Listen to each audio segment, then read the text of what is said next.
Hi, Ashley here. Remember that I'm giving away a pedal to a lucky winner for every 1,000 subscribers. Hi, and welcome to this new feature on the channel, which is discussion time. Each month I'll take a different topic and we'll have a bit of a chinwag about it. This month we're going to be discussing old Squier guitars. Are they any good? Should you consider buying one? What are the pitfalls and things to look for? And any advice that you guys have got in the comments around which ones are the really good ones to buy. Right, so starting off with what we've got here, in my collection I've got 3 of these old Squier guitars. Some of them are masquerading as other things, so we're going to take each one in turn and discuss what the benefits are of them and what the problems are with them. So first up, let's take this one, this Telecaster. Now this is actually masquerading as a Fender. The chap that I bought this off of years ago, he didn't try and sell it as a Fender. It was a Squier. But lots of people are doing this. This is part of the problem. Some people are suggesting that these are Fenders, and they'll put these aftermarket decals on the headstock to make it look like a Fender. Now if they're selling it to you and they're saying it's a Squier, no worries, that's not a problem. But if they're trying to suggest that it's a Fender, then you're buying a much cheaper guitar for a more expensive price. So this one is obviously a Squier. On the back of the headstock we've got crafted in Indonesia, and the 2 numbers after the letters there, 99, tell us that it was made in 1999. So a 25-year-old guitar, and it still plays absolutely beautifully. Now I bought this one simply because of the way that it feels, the way that it plays. It wasn't necessarily because of the sound when it's plugged in. And I think this is, for me, one of the really important things to think about when it comes to a Squier, is that you can change some of the electrics. I've changed absolutely everything on the inside of here. The pickups are completely different. They're pickups from a company called Creamery in Manchester, I think.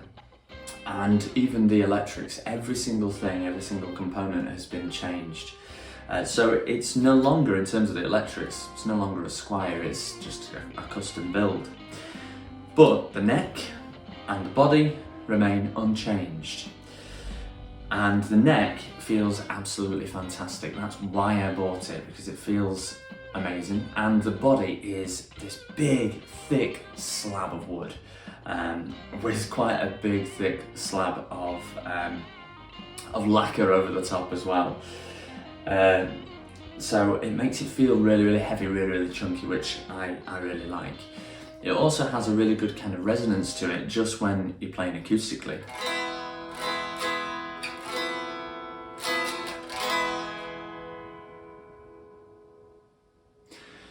And it rings out even with that really thick layer of lacquer.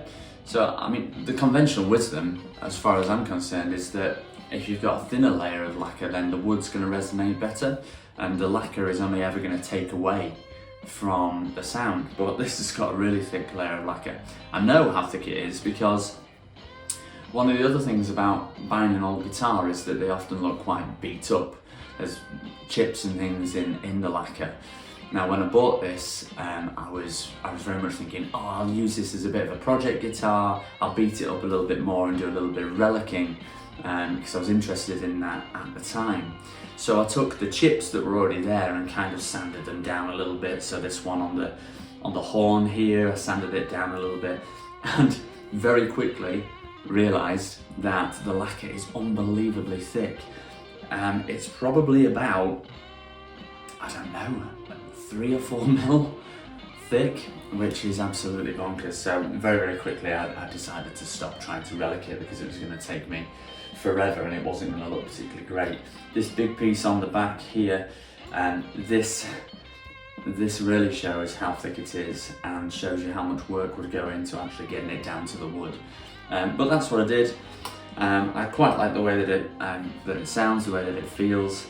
And actually, in terms of my guitar collection, it's possibly it's in my top two, definitely in my top two, and it's just an old cheap Indonesian Squier. So the second one that I want to discuss is this one. Now, I couldn't actually tell you how old this is. I think it's around the same age, around 25 years old. I think I did know when I bought it. I bought it off of an old chap. He was a guitarist from a band called the Marauders back in the 60s, and this was kind of his gigging guitar when he used to work on cruise ships and things. It was red back then, and I actually resprayed it, and you can see in the back there I've kept a little bit of the old red just to remind me, just as a little bit of a nod to that. I did do a video on me respraying this guitar. The reason that I can't tell you exactly how old it is because the headstock doesn't tell me, and the reason for that is because it's an aftermarket neck. Now this neck itself is not brilliant in terms of its construction. The skunk stripe down the back is just painted on, and it's not even painted on in line vertically. It's a pretty shoddy job. The actual fretboard is a really flat radius fretboard. I'd say it's probably more than a 12-inch radius, but it's after a little bit of work, after a little bit of sanding down on the back, it now plays absolutely beautifully. I also put my own custom decal on the top there. It doesn't say Fender or anything, it just says my surname. And now I would probably say this is my favourite guitar. It's the one that I like to play the most, it's the one that I go to the most. In terms of the electrics, I've done very little in there. These are aftermarket pickups. I didn't fit them, he had them fit, and he said that they were Alnico, I think he said Alnico 5 at the time. And at the time I remember thinking, I'll just swap those out, I'll probably go and get another set from the Creamery or Monty's or somewhere like that, and swap these out. But actually, having played it for a few years, I have no desire now to swap these out. I don't know what they are, they don't look particularly great, I'll be honest, they look quite cheap, but there's something going on in here that I really like. The only thing that I did do was a little bit of shielding on the inside, just as a bit of an experiment, not because it really needed it, that it was really loud in terms of the noise or anything like that. I just wanted to have a go at doing some shielding. The biggest thing to say about this one is that the body is really thin. It's noticeably thinner than a Fender. That makes it really light, and you would have thought it would affect the sound in a negative way, but like I say, there's something going on with the guitar as a whole, and that's one of the things that we can't really explain sometimes, isn't it? Sometimes you just pick up a guitar and you go, oh, that sounds really good, and I don't know why. There's something going on that it just works. Usually I wouldn't like the thinness of the body, it doesn't feel substantial enough. I like quite a weighty guitar, but this, for whatever reason, just ticks every box that I would want it to. So yeah.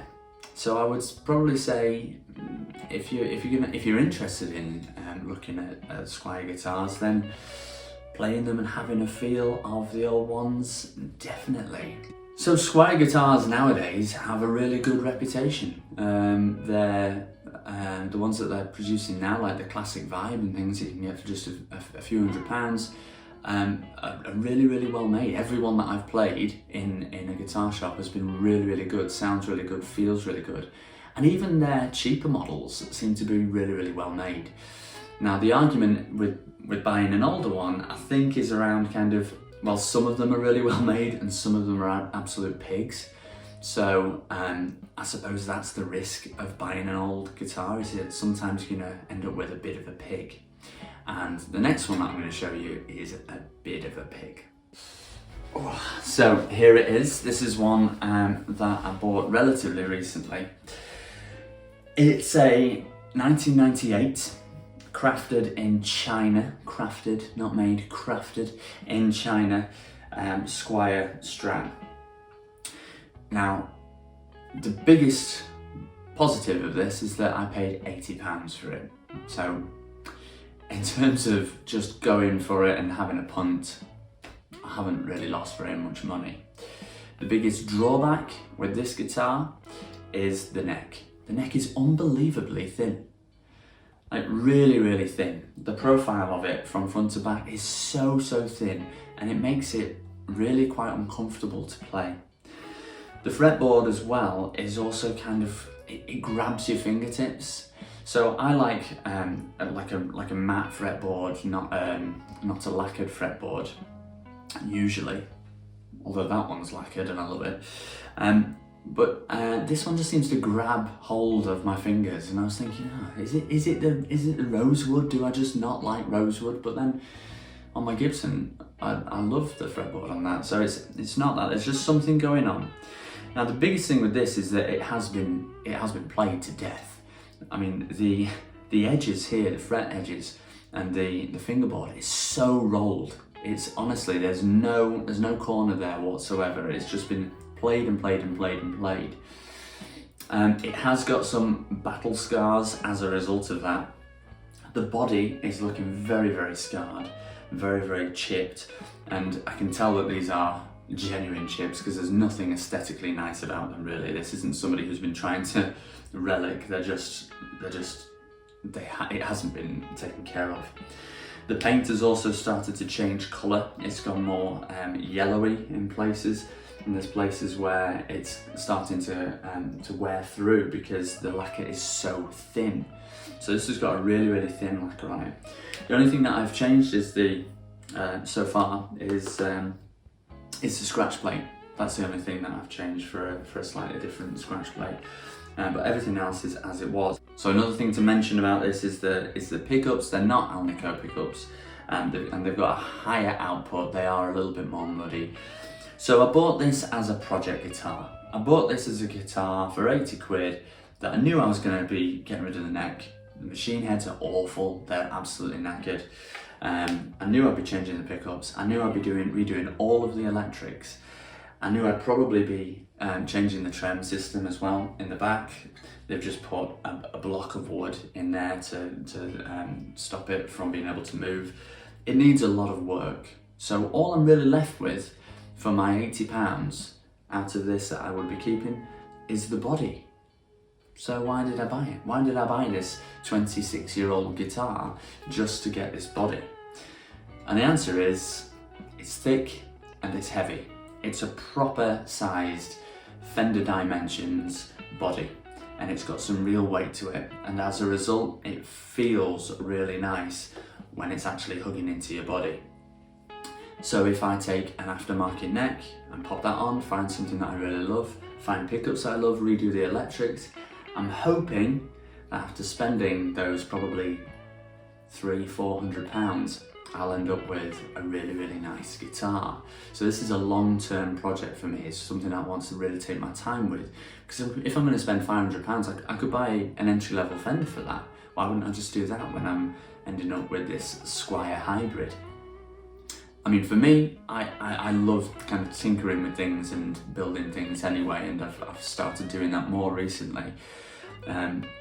If you are looking for actual bang for your buck, in terms of do I buy something and kind of change things on it, you're probably going to be better off with just buying one of the modern Fenders, like the Player series or something like that.